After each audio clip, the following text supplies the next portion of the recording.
name's Logan Robin, and I'm a University of Sheffield student. I'm a second year. I study German and politics, and I am standing to be your member of parliament. I'm standing for the Green Party in Sheffield Hallam. So if you live in Ranmore, Encliffe, Crooks, or a few other places, but those are where most of the students in Sheffield Hallam live, then you turn up on the 8th of June, you'll probably find me on the ballot paper. How will the Green Party manifesto help students?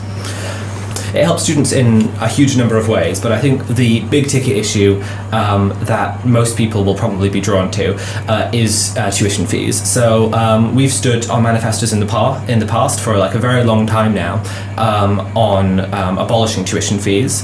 We're very solid in standing with our principles on that we think education is a public good and that it should be free to access from all, especially when having a degree these days is seen ever more as a requirement and not as a nice extra.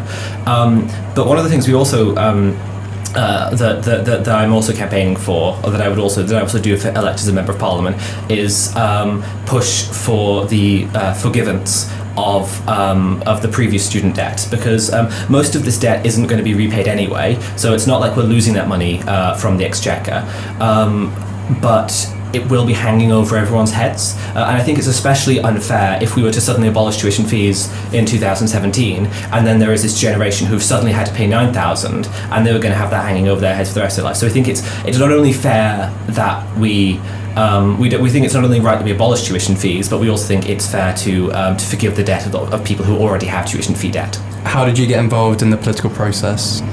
I mean, I should be open to say I do study politics. I have been interested in it for a while.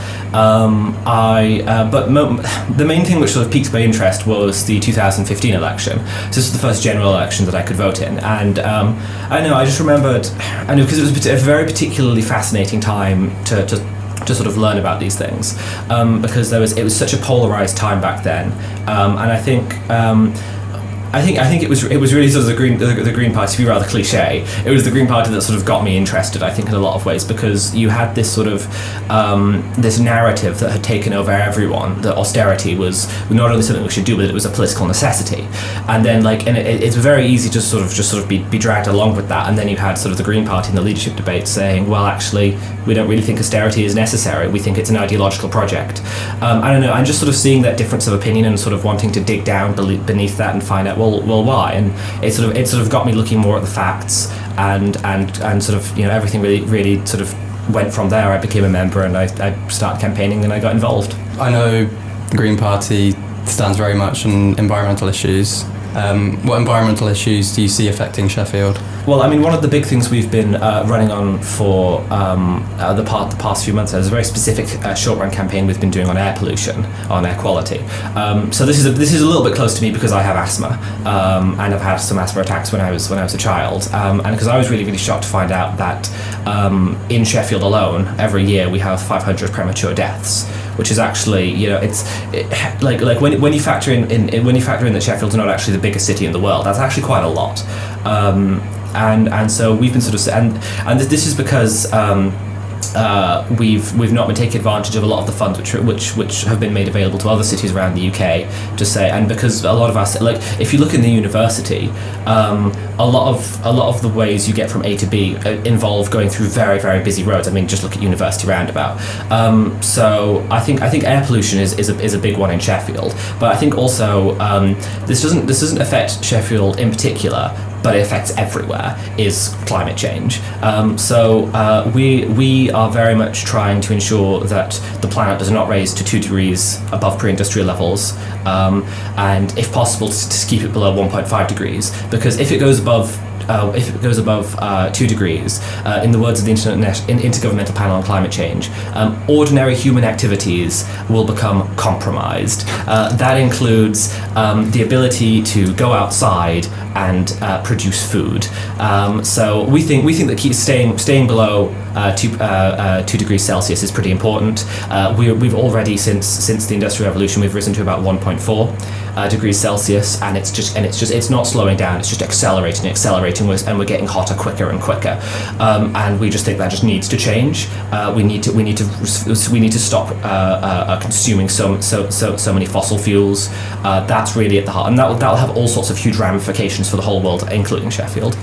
I've seen your election broadcast, which describes a selection as a game between two opposing teams. What obstacles do the Greens face in the British parliamentary system, and how do you plan on increasing the share of votes? Okay, so we have a real problem with the electoral system in the UK. We have one of the worst electoral systems in the world, second perhaps only to America. But it's because at the moment seats don't match votes. So we got 1 million votes in the last election and 1 MP. I think the average for a Conservative MP was on average every 30 or 40,000 votes they got an MP. Okay, it's similar. It's slightly worse, but similar number for Labour, and because the system we have at the moment, it disproportionately benefits the two parties. So for a start, we've been pushing for a long time to have a more democratic system, to have one where seats do match votes. This isn't some shocking like, oh my God, you want to upend our democracy. This is like, well, this is the model they use in Germany, and in a variety of other European countries that we consider. These are not bad models to go for. If we could be a bit more like Germany, I don't think that would be a problem. And so we want to have a more proportional electoral system. But I also think that in order to get that change, we need to provide a sort of a radical and positive message. And I think that's what we've been doing. We saw this massive jump from less than 1% to 4% at the last election. We've got this momentum behind us, and that's because we've been saying, well, look, we're gonna be the only party that has this long-term vision. We're not looking 5 years down the road. We're not looking 10. We're looking 100. Okay, we're looking at what needs to be done now for when we're a lot older. And for the next generation, and we're looking at saying, well, we're not gonna buy into this sort of hugely sort of consumptive lifestyle. We're going to look at having a more equal society, a society where everyone can be happier. We're offering people a more tolerant society, and I think by doing that, it'll encourage people to vote and say, well, actually, I don't want to buy into this two-party system. I want to change. And you can make a real difference. You can make a real difference here. We have Natalie Bennett standing in Sheffield Central. This is it's Greens or Labour in Sheffield Central. You can make a real difference there. Your vote really counts if you vote Green. But equally in Sheffield Hallam, even if I don't win, and in other seats where the Greens are quite far behind, the more votes we get, the more representation we get.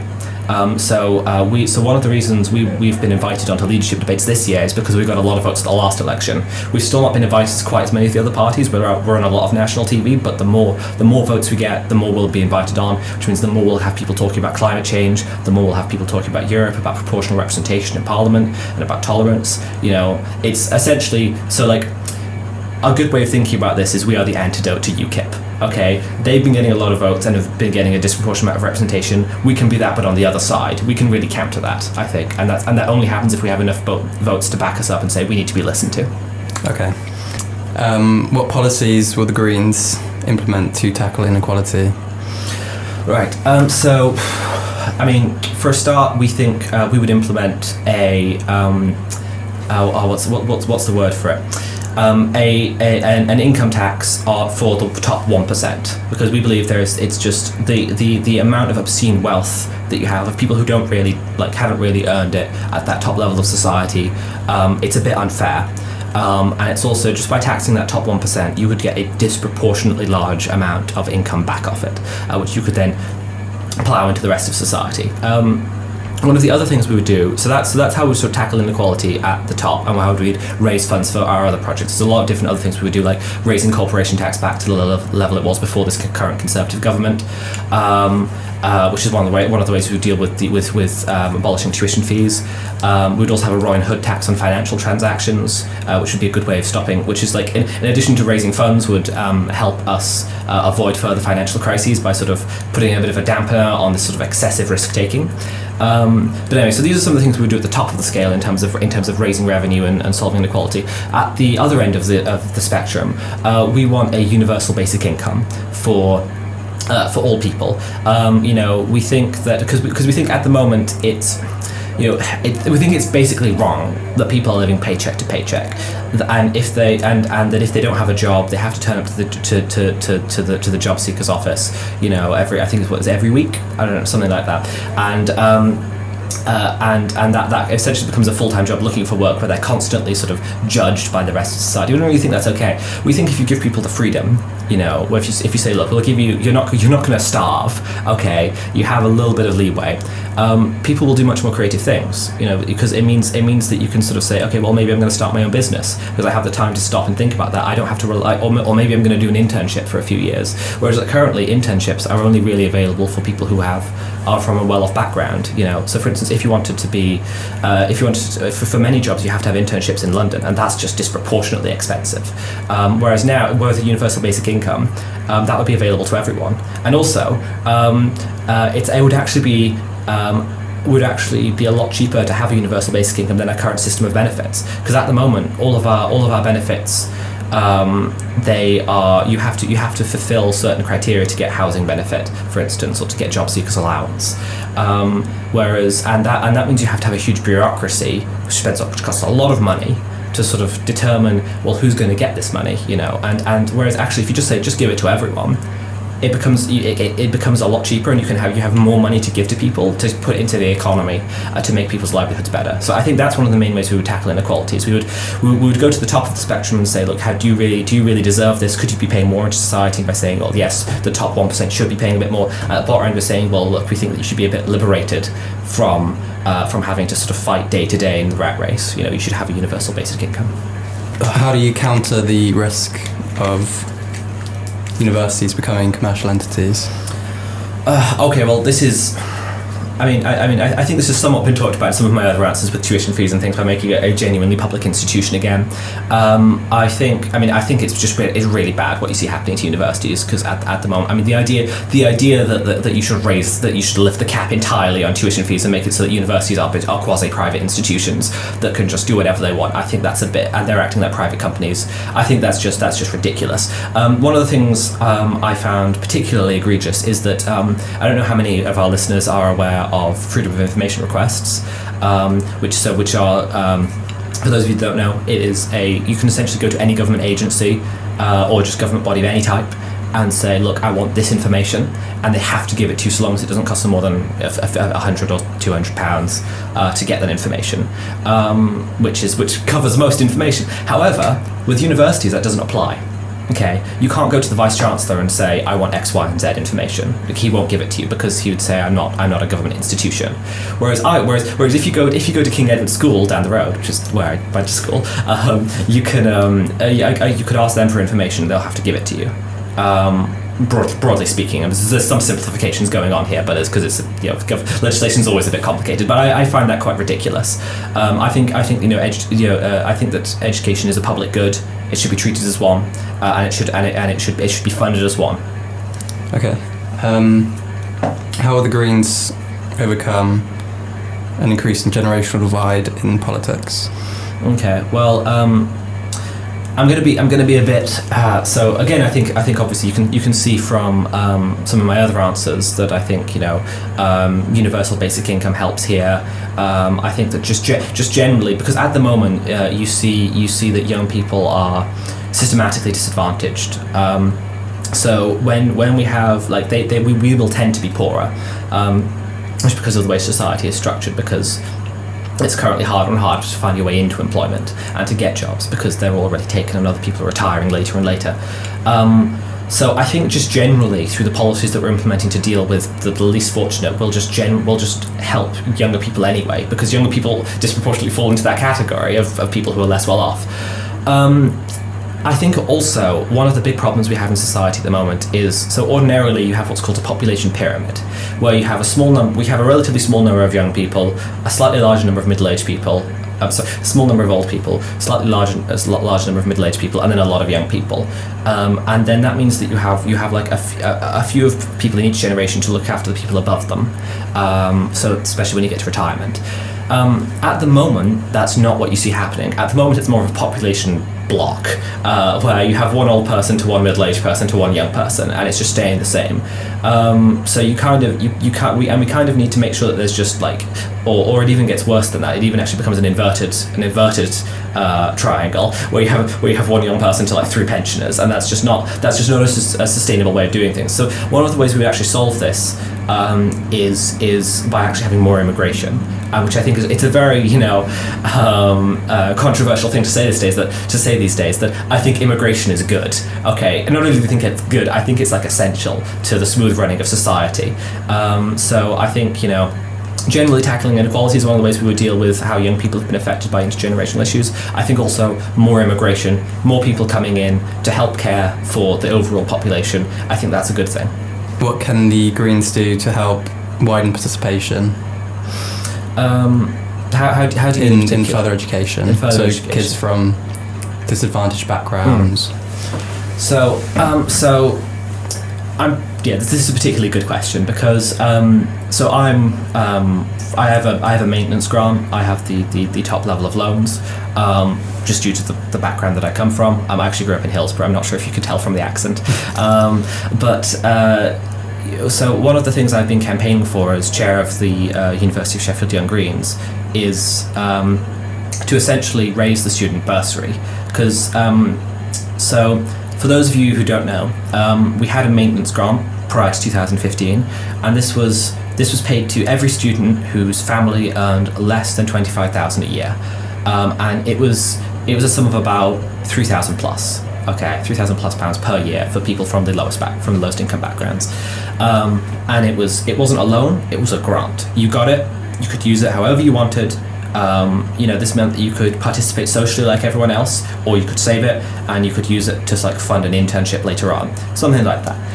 That got cut in 2015 by the Conservatives. It was outrageous. It was one of the reasons I went to university when I did, because we could see this is going to be cut. I want to be there and make sure that I actually can participate like everyone else, because otherwise that's going to be a huge problem. And so one of the things I've been campaigning for as chair of the Young Greens is saying, well, the bursary that we have for people from those same backgrounds, it's only 1,500, and I don't think that's okay. I think that given that the University of Sheffield is raising fees, okay, it's so this next generation coming in September are going to have higher fees than we are. I don't think it's okay that they don't have the same level of support that we do. I think that their bursary shouldn't be 1.5 thousand. It should be 3,000 plus, like the maintenance grant was. And I think that the university shouldn't be investing in real estate at the moment, which is where its profits are coming from at the moment. If you look at the Diamond, you've got to look at how many study spaces they have versus how many times it appears on a prospectus, and say, is that really for students, or is it so the vice chancellor can sort of show off a little bit?